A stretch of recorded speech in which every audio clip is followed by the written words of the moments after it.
Assalamualaikum guys, welcome back to my YouTube channel, iaitu King Madi Heaven. Okay guys, kita sambung balik.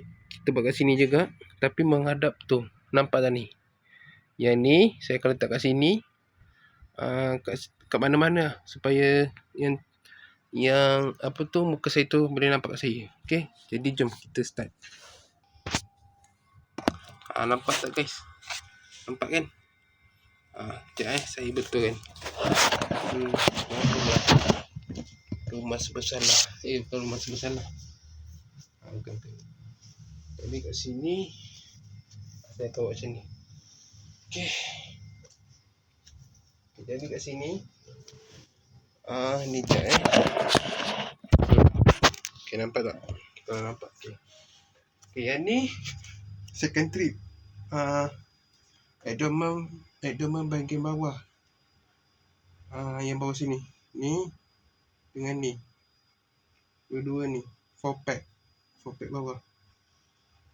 Jadi cerita otot perut bahagian bawah, iaitu six pack kita lah.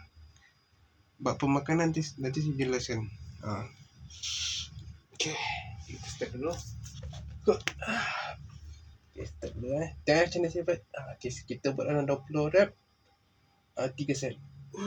Betul.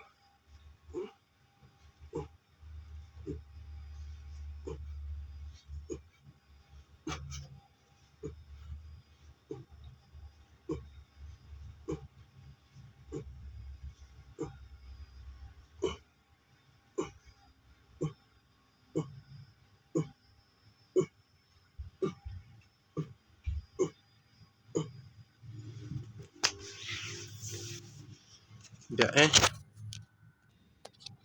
Okay, jadi sambung balik. Saya dulu pula.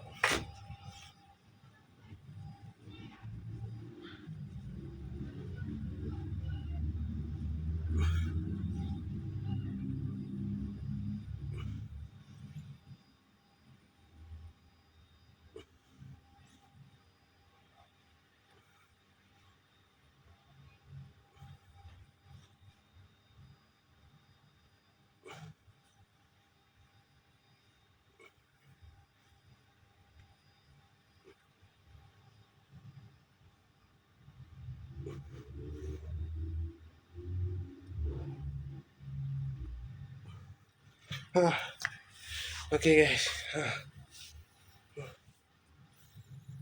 Okay, itulah dia sedikit sebanyak tentang otot perut saya. Okay, jadi jangan lupa subscribe guys. Tolonglah, saya punya viewer dah naik, dan subscribe tu pun percuma. Korang tak berbayar pun, cuma korang perlu subscribe je. Ingat tu jangan lupa subscribe lah. Saya banyak ni, saya tak ada subscribe. Tolonglah, saya merayu ni, tolonglah. Okay, bye.